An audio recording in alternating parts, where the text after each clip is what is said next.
Já, komið sæl og verið velkomin í annan þátt af næstu skrefum. Það gekk mjög vel og takk kærlega fyrir góða móttökur í síðustu viku þegar við ræddum málefni Reykjavíkurflugvallar. Þá þættinu voru með mér Friðrik Pálsson og hótelhaldari á Hótel Ranga og Matthías Sveinbjörnsson, forseti Flugmálafélagsins. Í dag ætlum við að ræða sjálfbærni og nýtingu auðlindastrauma sem eru vannýttir á Íslandi sem snúa að sjálfbærni og ýmsum skemmtilegum hugmyndum og taka góða umræðu um þessa þætti. Og Sesselja Bardal frá framkvæmdastjóri Eims á Akureyri er komin og mætt hérna í þáttinn og Sigurður Markússon, viðskiptaþróunarstjóri hjá Landsvirkjun. Það byrja bara þau að kynna sig betur á eftir, sína titla og sín fyrirtæki. En við ætlum að ræða í dag þessa gríðarlegu möguleika sem að snúa að þeim vannýttu auðlindastraumum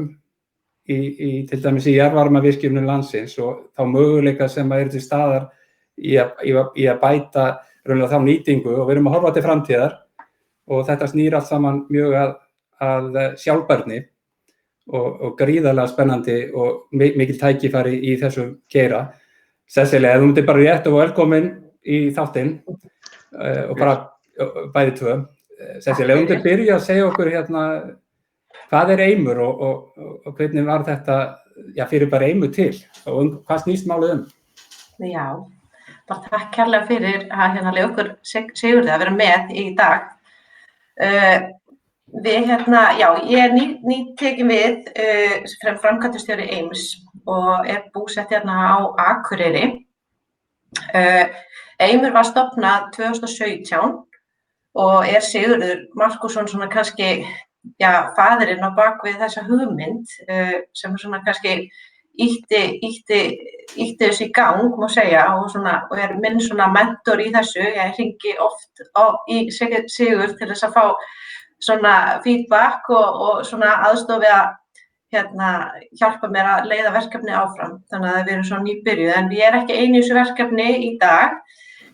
Otto Eliasson frá Dalvík er með mér og hann er titlaður rannsóknar- og þróunarstjóri Eims og er nýkominn fluttur heim frá Danmörku og kom með doktorsgráðu heim líka og fjölskylduna sína og bara ótrúlega gaman að hafa hann með mér í liði og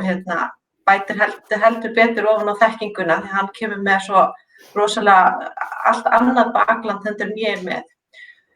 Ég sjálf er svona, ég byrjaði á að vera í framleiðslu og matvælageiranum. Ég var alltaf í ferðaþjónustu og byrjaði að læra þjónin á Hótel Kea þegar ég flutti hingað til Akureyrar fyrir 19 árum síðan. Og einhvern veginn kannski lærði ótal margt í því að byrja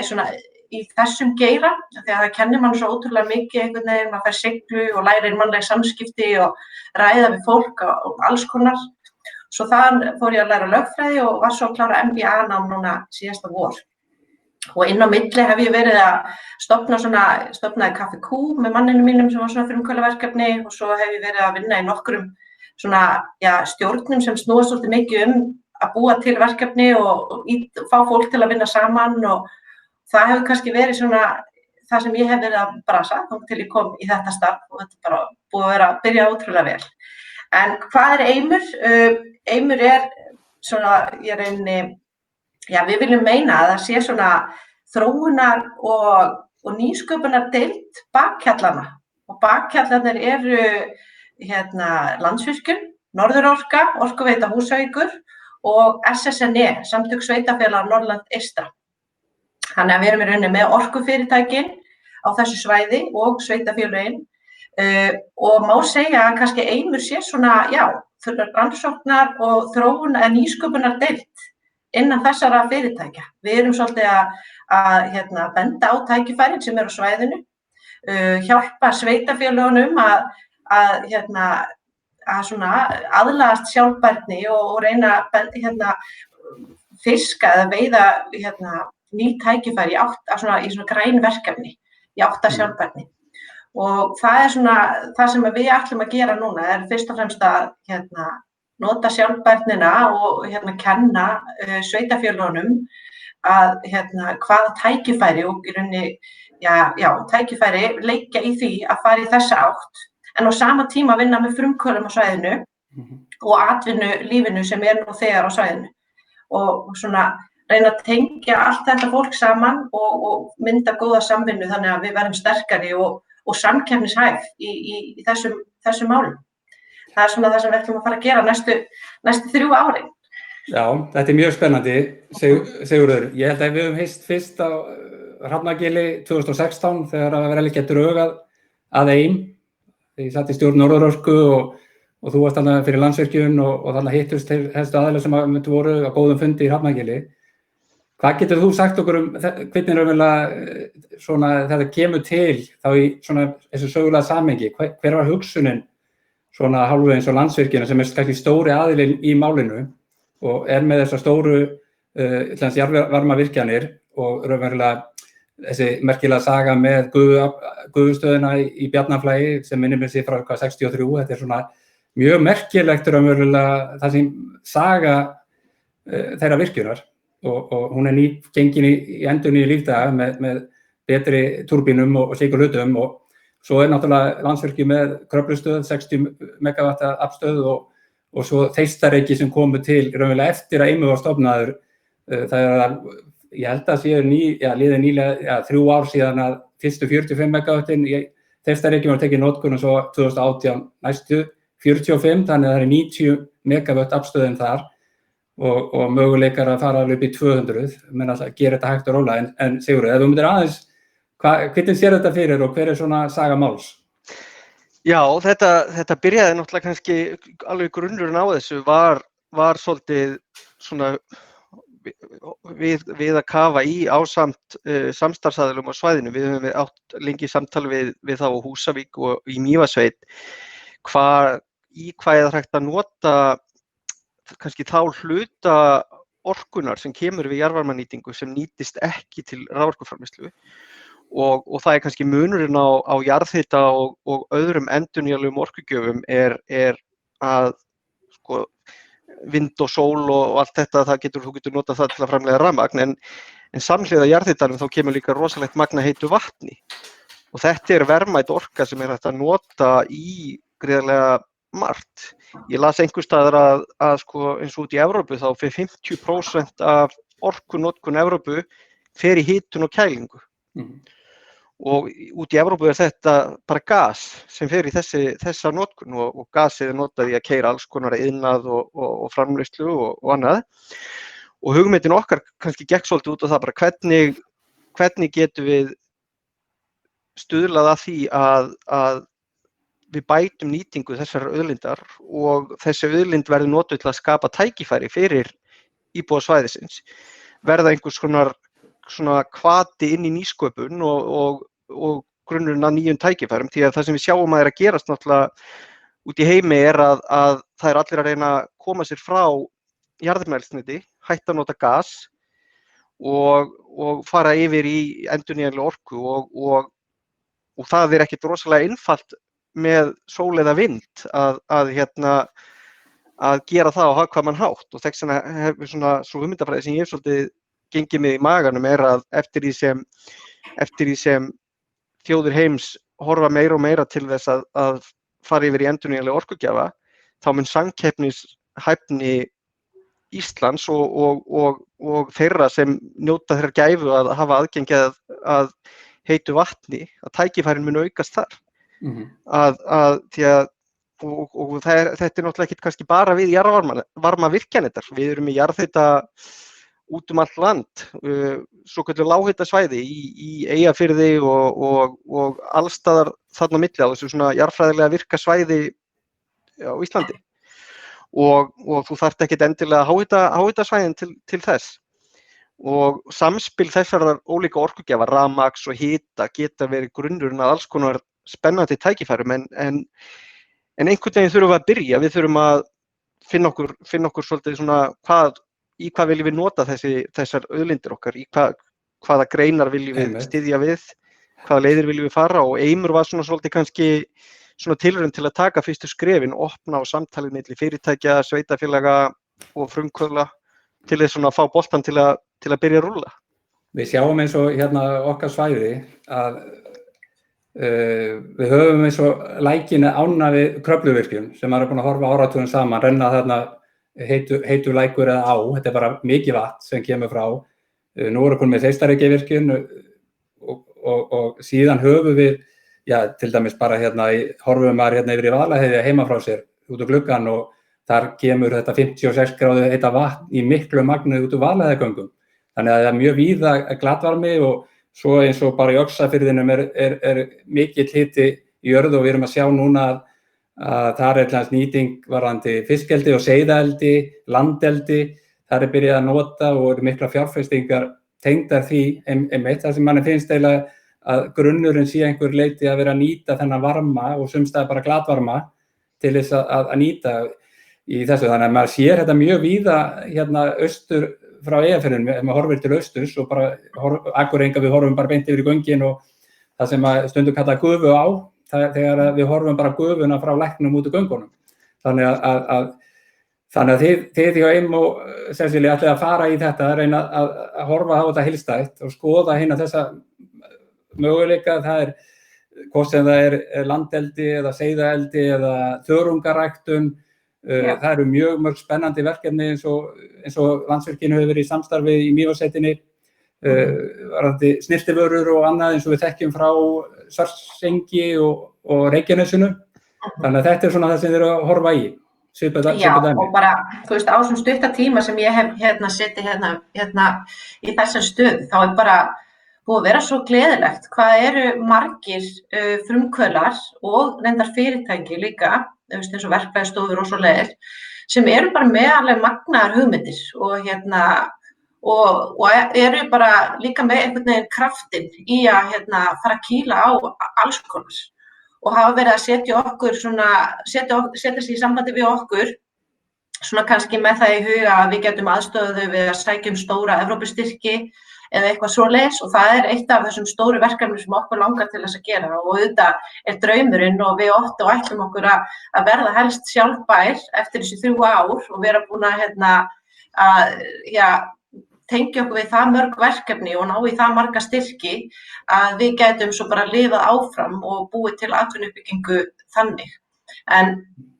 En það bara ótrúlega gaman einmitt og eins og þú taldir upp, það bara margs konar verkefni tengt glatvarma eða einhverju annarri nýtingu en ótrúlega margt reyndar tengt svona í matvæla áttina sem líka mjög skemmtilegt af því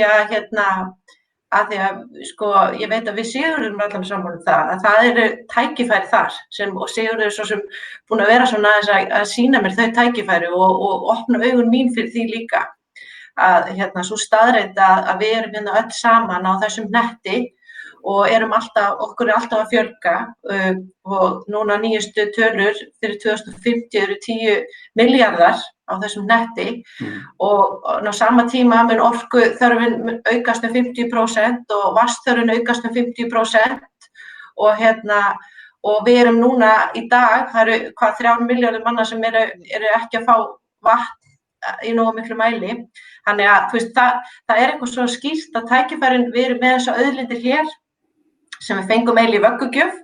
og eins og einn doktor, eða einn prófessor í dönskum háskóla sagði við okkur, við erum með þetta, en þið Íslendingar, en hvað ætlið þið svo að gera við þetta? Hvað svo? Og það spurning til okkar að segja, já, ok, við lifum bara stutt á því að hafa þetta hérna og þetta bara. En svo þurfum við að taka einhverja ákvörðun og fara í einhverja átt, stefna í einhverja átt með þessa orkulindir og þá einhvern veginn hugsa maður hvað þarf maður til þess að búa til matvæli, það orka og vatn og það ekki svolítið stór tækifæri sem liggi í því, það má allavega hugsa það. Já, Sigurður, við hittust aftur sem sagt eftir, ég mani allavega eftir að við hist eftir Hrafnagilsfundinn fyrir í byrjun árs þegar þú komst til okkar inn í atvinnunefnd og kynntir hugmyndir sem að snúi með það sjálfbærni og nýtingu auðlindastrauma, vannýtta auðlindastrauma og í framhaldinu þá óskaði ég eftir að kemur inn í orkustefnunefndina þegar við vorum að vinna hana og fleiri staðir með þessu með ráðherrum til þess að kynna þessar hugmyndir. Mér fannst þetta bara satt segja mjög spennandi og vill svona halda þessu á lofti þessum hugmyndu. Við erum að Við höfum náttúrulega eins og við þekkjum, við erum mjög háð sjávarútvegi og stóriðju og nýta orkuna. Ferðaþjónustan komið sterkt inn og við þurfum alltaf að styrkja fleiri stoðir og klárlega þarna ein sterk stoð og eins og þú talaði ég meina og Cecilia kom inn áðan. Það þarf vatn, það þarf orku, væntanlega mesta aðgengi að fersku vatni í heiminum hér á landi á hvern mannsbarn, þekki maður og við erum stærstu raforkuframleiðendur í heimi á hvert mannsbarn. Norðmenn númer 2, þeir framleiða helmingi minna hvert mannsbarn og 3. og 4. sæti í heiminum eru með 30% af því sem við framleiðum á hvert mannsbarn. Og samt erum við alla nýta ennþá þennan jarðvarma í sjálfu sér, sem þessa aukaafurð. Við höfum búið til þetta gríðarlega magna raforku og eigum gríðarlega möguleika með vindi og öðru og erum að sjá ýmsa möguleika, nýtingarhlutföll og annað. En nú veit ég, og eftir að kynnst svolítið betur á þessu ári, að þú ert menntaður í Cambridge í sjálfbærni, fræðum, raunverulega. Já, jú. Leadership and sustainability. Já, nákvæmlega. Þannig að ég myndi kannski, þú myndir aðeins fara í gegnum bara námið og þessar hugmyndir þínar svona helstu, ég veit að við klárum þetta ekki í stuttu þætti, við getum talað þetta lengi og vel. Þú myndir rétt svona rúlla í gegnum það helsta, svona sem þú sérði í þessu. Já, það var það sem ég kannski byrjaði að velta svolítið fyrir mér því ég fór í þetta nám og ákvað að skoða svolítið bara tækifæri Íslands. Mér fannst, við vorum að vinna sem þjóð í rosalega mörgum stefnum, við vorum að horfa á nýsköpunarstefnu, orkustefnu og slíkt, en mér fannst svona, við ekki kannski vera að nálgast svolítið spurningar, hvar liggja tækifærin okkar, með það sem við höfum í höndunum, hvar og svolítið þessar vangaveltur, gerist þetta sjálfum sér eða þurfum við að taka ákvörðun bara að við ætlum að vera góð í einhverju ákvörðun. Og ég var svolítið bara var við það þarna úti í þessu námi að með 40 nemendum frá víða í heiminum sem að vinna hjá stórfyrirtækjum og spá í sjálfbærni og framtíðinni, hvað matvæli voru gríðarlega stór þáttur af þeirri. Það var eiginlega svona, eiginlega á pari bara við loftslagsmál í skalanum og svona í kjölfarið á því þá áttaði ég svolítið á því bara láta lokaverkefni mitt fjalla tækifæri Íslands í matvælaframleiðslu og ég fór og kafaði svolítið í það viðfangsefni hvernig þetta myndi passa sem svona áherslugrein svolítið hér á landi og því að maður var fyrir fljótur að sjá hver áskoranir matvælakerfisins í heild sinni eru. Matvælakerfið orðið stærsta iðngrein í heimi og það nánast þetta að segja að það sé búið að teppalegja jörðina með iðnaðarsvæðum á sviði matvælaframleiðslu. Þannig að bara eru akrar sem ég las einhvers staðar töluna 37% af gróðurlendi jarðar er búið að leggja undir matvælaframleiðslu og þetta orðið rosalega aðkallandi að bæta sjálfbærnina þar. Þá ertu líka komin inn í Sigurður eins og með fjölbreytni dýralífs og annað þegar þú ert farin að tala að 37% af öllu gróðurlendi heims ræktað í dag. Já, og það sem alvarlegasta að þessu að það búið að vera að taka niður stór svæði af regnskógum, til dæmis í Indónesíu og Brasilíu og taka svona niður flóknustu vistkerfi jarðarinnar eiginlega undir einhæfa matvælaframleiðslu. Og það sem maður hefur séð að það er rosalegur aukin áhugi á að þoka matvælaframleiðslu í átt að aukina sjálfbærni. Og eitt stóra skrefið sem hægt að gera þar að nýta hátækni og nýta orku meira í að auka framleiðslu í stýrðu umhverfi. Og við sjáum alveg til dæmis hvað hefur verið að gerast í sjávarútvegi, að það hefur verið dregið úr þessum veiðum í villta stofna og fært meira út í stýrt umhverfi, þar sem þú getur stjórnað framleiðslunni og notar til þess bara tækni og hugvit. Og ég held að það sem muni gera sama í landbúnaði á landi, að til þess að þyrma svolítið dýralífi á jörðinni og draga úr vatnsnotkun og vatnsálagi á vatnsauðlindum jarðarinnar, þá þurfum við að auka svona nýtni og getu matvælaframleiðslu til að framleiða á betri hátt og við erum að horfa fram á það að næstu 30 árum þurfum við að auka matvælaframleiðslu 50-70% til að fæða jörðina og þá hefur verið horft rosalega til aukinar framleiðslu til dæmis í gróðurhúsum, framleiða í gróðurhúsum upp á hæðina í staðinn fyrir að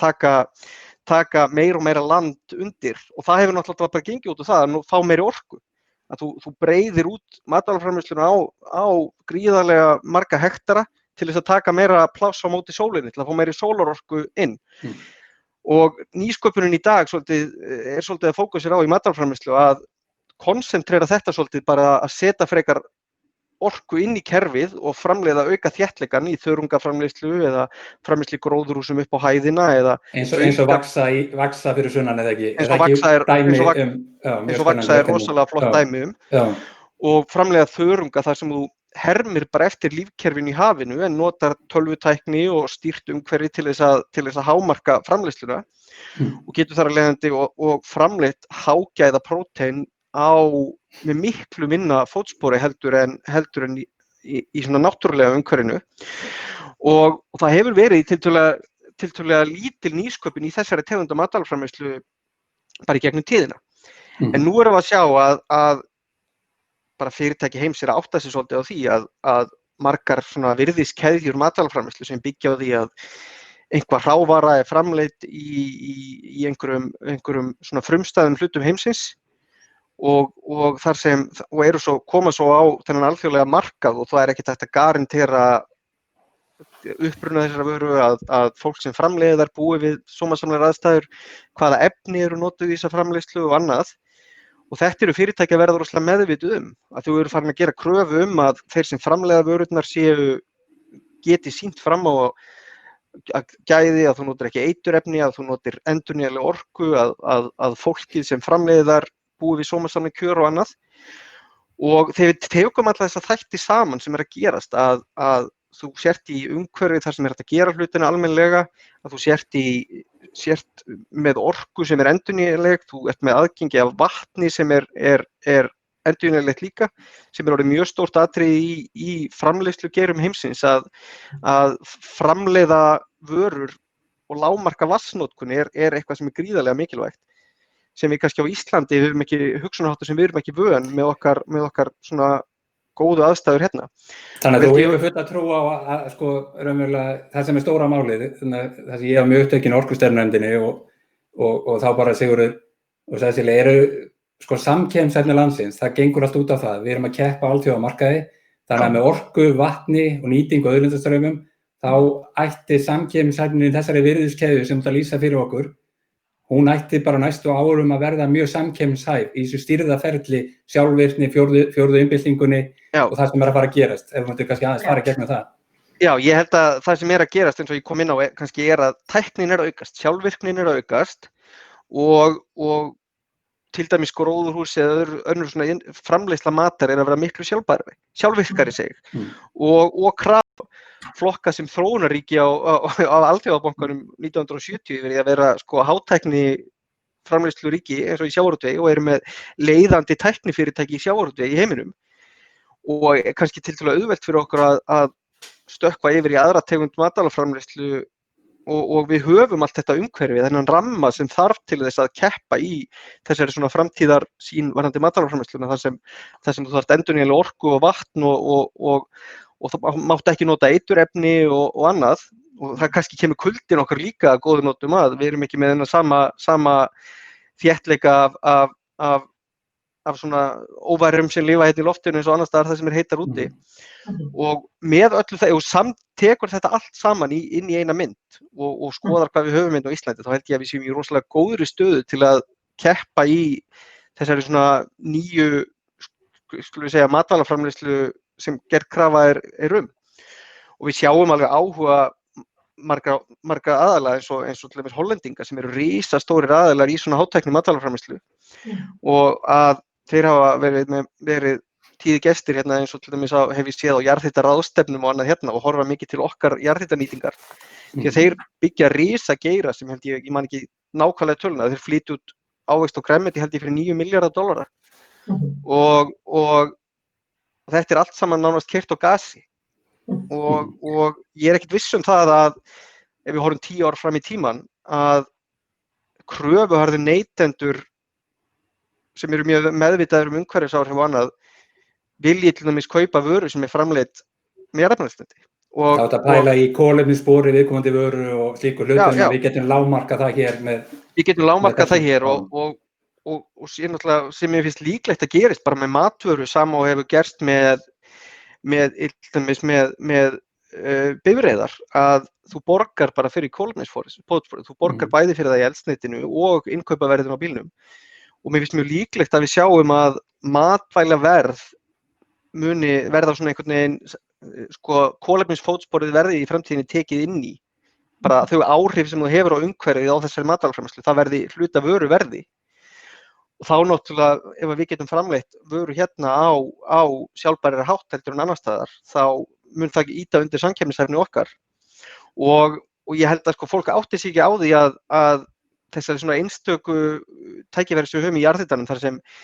það svo mikið afl falið í þessu heita vatni sem við höfum. Við þurfum kannski bara eina borholu sem er við einhvern sveitabæ til þess að standa undir hitun á stóru gróðurhúsi sem þú þyrftir kannski á sama hátt stóra vindmyllu fyrir mörg hundruð milljónir annars vegar út í Hollandi. Og þetta er eitthvað sem við erum rétt byrjuð að svona snerta á með okkar framleiðslu hérna innanlands, þar sem við kannski framleiðum, ég held að við séum einhvers staðar í kringum 50% af innanlandsmarkanum á grænmeti. En það er allavega mín sýn að sko, fólk getur náttúrulega haft mismunandi skoðun á því, en ég held við eigum að vera bara útflytjendur á grænmeti. Í staðinn fyrir að við séum að flytja inn grænmeti, þá erum við í miklu betri stöðu til að heldur en aðrar Evrópuþjóðir myndi ég segja, til þess að varðandi landgæði og auðlindir til að framleiða bara fyrir Evrópumarkað. Já, ég held að þessi skilningur og þessu hafi aukist mjög á síðustu 24 mánuðum eða svo, sem snýra þessu og nýta þetta. Við náttúrulega fórum að vera vör við fyrir einhverjum misserum síðan að eins og Hollendingarnir voru áhuga á jarðvarmanum hérna heima, og við erum líka fann að sjá kannski á stjórnvöldum og í pólitíkinni, það er verið að bæta núna til grænmetisframleiðenda, styrkja raforkudreifingu og annað, við erum að jafna úr dreifingu og raforkukostnaðinum, það er komin í fjárlögin, við erum að sjá það er nauðsynlegt líka kannski að minnka það að stórnotandi skilgreindu við 10 megavöttin og ýmislegt svona sem að ég held nú að skilningurinn fari mjög vaxandi og tiltölulega hratt og þetta var meðan rætt í orkustefnunefndinni, svona hluti. Ég kannski, þátturinn heitir næstu skref, þess vegna verðum við alltaf að spyrja þegar við erum komin þetta langt inn í þáttinn, að hver eru næstu skref, Cecilia, þú myndir kannski byrja bara fyrir okkar svæði og og Sigurður síðan í framhaldinu. Hvernig sjáu þið fyrir ykkur næstu skref, bara ef við tökum stutta tímaramman og síðan lengri tímaramman, hvað er að fara að gerast á næstu 24 mánuðum og hvað er að fara að sjá síðan til 5 eða 10 eða 15 ár? Því ég horfi nú oft til mjög langra framtíðar, það kemur sér ekki alltaf vel í pólitík en ég gera það nú samt, að hérna, ef við myndum kannski, hvernig þið sjáu þetta fyrir ykkur? Já, algjörlega. Við bara eins og Sigurður búin að vera að tala þá eru tækifærin sennilega til staðar og þau eru líka í rauninni svona, þau eru bundin við svæði, þannig að þetta er hérna á þessu svæði, þannig að það er rosalega mikilvægt að ef við ætlum að ná samkeppnisforskoti í þessum efnum, þá þyrftum við náttúrulega að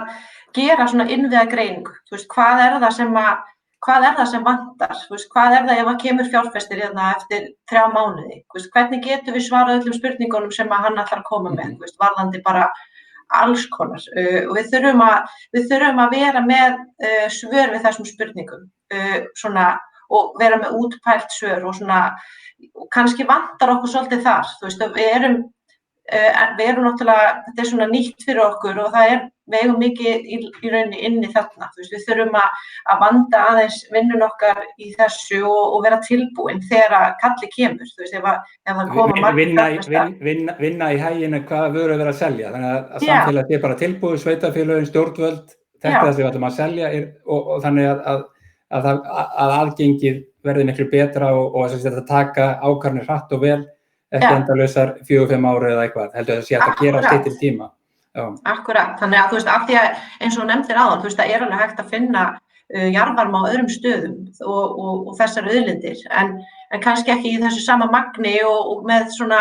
á svona, eins og við vorum að tala við erum mjög fá sem búum hérna og við eigum svo mikið inni, en ef við erum ekki tilbúin, þá fer auðvitað fjárfestirinn bara eitthvað annað. Það er svolítið svoleiðis, þannig að við þurfum að vanda okkur og það er klárlega eitthvað sem við getum gert núna næstu árum og svo að því var að tala að auðlindirnar eru svæðisbundnar, þá er rosalega mikilvægt að við séum líka búa til þetta svona frumkvöðla samfélag hérna út á landi líka og það nú á teikniborðinu núna hjá ykkur á Alþingi að búa til einhverjar nýjar hugmyndir eða svona annars slags nýsköpunar miðstöð sem við munum pottþétt sækja í hjá AIM af því að okkur langar til þess að búa til þetta stuðningsnet af því að við vitum öll þrjú, af því ég veit að við erum öll sömu meiði, við erum svona smá rakettur og þegar það koma margar rakettur saman þá verða flugeldrar og þeir allir eru með góðar hugmyndir, þannig að það svo mikilvægt að frumkvöðlarnir hittist og og þannig í rauninni myndast þetta þessi svona flotti kraftur, þar sem fólk vill í alvörunni gera eitthvað fyrir svæðið og það vill vera atvinnuskapandi og skilja eitthvað eftir og það ekki nóg að hafa það bara í Reykjavík, heldur þarf það líka að vera út á landi. Maður benda það þessu tækniþróunarsjóður að ég held að sé 92% síðasta ári sem rann raunlega úr þeim sjóði inn í höfuðborgarsvæðið. Akkurat. Þannig að landsbyggðin hefur verið mikið út undan og það að gera hvetja frumkvöðla og að sækja og búa til verkefni og sækja í þessum sjóðum. Við erum ekki að sjá svipað með Ranni í Svanna. En Sigurður, næstu skref, styttri og lengri tíma? Já, ég held að þetta mjög mikilvægt sem Cecilia kom inn á að sko, ég held að ef við ætlum að fara eitthvað, ef við ætlum að nýta okkar styrkleika og í svona hluti, þá þurfum við að koma saman og mynda einhverja samstöðu frumkvöðlar, fyrirtæki og háskólar þurfa að nái saman. Þetta gerist ekki bara einhver einn ákveðið, við þurfum að skapa ákveðna stemmingu í kringum þetta og kannski tengja saman núverandi framleiðendur, held ég til dæmis við, ég nefni oft dæmi, hvað ætli séu margir verkfræðistúdentar sem útskrifast á ári, ætli séu ekki svona 300-400 og það örugglega innan við 5% af þeim sem að spá í matvælaframleiðslu sem dæmi. Eða sjálfvirkni? Já, nákvæmlega. Og þannig að við leiðum svolítið saman, fólki sem að vinna í þróuninni, fólki sem að vinna í framleiðslunni, frumkvöðlana, látum það vinna saman og hvetjum svolítið svona aðila til að stíga svolítið skref að styðja við núverandi framleiðendur að fara í þróunarverkefni, tala saman, hugsa í átt að hringrásarhagkerfinu og svona. Því að við þurfum bara að horfa á hvernig ítum við boltanum svolítið yfir þröskuldin sko. Og ég held bara með samtali og samstarfi og opnum huga og fókus á nýsköpun og frumkvöðla að þá munum við velta þessum tækifærum áfram og það bara svona, við erum kannski fyrstu skrefunum núna að átta okkur á því að svolítið að ná utan tækifærin kannski, en ég held að svo kemur bara svo tími að boltinn fyrir að rúlla sjálfur og þegar fólk áttar sig svolítið kannski á hvað við erum með í höndunum hérna á Íslandi. Kannski eitt í lokin sem ég langaði, við erum aðeins komin yfir hálftímann, sem ég hafði mikinn áhuga á sín tíma, svo slöknaði aðeins ljósin í bili, en ég held að sé nú fara á stað aftur. Það djúpborunarverkefni í Kröflu, þar sem að menn ætlaði að bora niður á 4000 metra og komu í gegnum skorpuna held ég til 2100 metra cirka, rúma 2000 metra og voru bara konur í kviku og hugmyndi sem gekk út á að væri kannski 10-falt öflugri hola, sem sagt að fara niður á 4000 metra eða þetta djúpt í staðins að hefðbundnu holur, að kannski hefðbundur hola 57 megawatt í rafmagns- og raforkuframleiðslu, en þarna voru með kannski jafnvel að líta á 40-50 megawatt. Svona í samhengi við Þeistareykjavirkjun, svo voru að tala áðan, það voru 90 megawatt, 2 aflvélar sko, hvernig stærðirnar eru. Hvað að frétta núna af þessu? Þannig að síðan var farið á Reykjanesið og skoða, þannig að mennum brá svolítið að það væri svona grund á þessu þarna í Mývatnssveitinni með voru konur í kviku eftir 2000 metra sko, sem nú bara eins og cirka hæsta fjall landsins. Þannig að til að átta sig, þetta svolítið fróðlegt. En hvað að frétta af þessu sem maður heitt mikinn áhuga núna undanfarið? Já. Þetta verkefni sko hefur skapað rosalega mikinn mikla vinnu bara út alla heim eftir að Landsvirkjun boraði þarna niður í kviku 2009 og svo gerðum við tilraunir með þessa holu 2010-12 og svo bara svona, var það svolítið út frá jarðhitanýtingunni, en svo það sem ég uppgötaði svolítið í kjölfarið að þegar ég byrjaði að fá pósta frá eldfjallafræðingum út allan heim að þarna höfum við bara gert eitthvað einstakt. Við áttuðum okkur eiginlega á því að við þurftum ekkert að fara niður á 4 kílómetra með öllum þeim kostnaði sem því fylgdi. heldur vorum við bara komin beint þarna í hitagjafan og við vorum til dæmis með djúpborunarholið í Kröflu, hún blés um 450 gráðum og að sjálfsögðu samt hellinga tækniþróun og annað sem á eftir að fara í,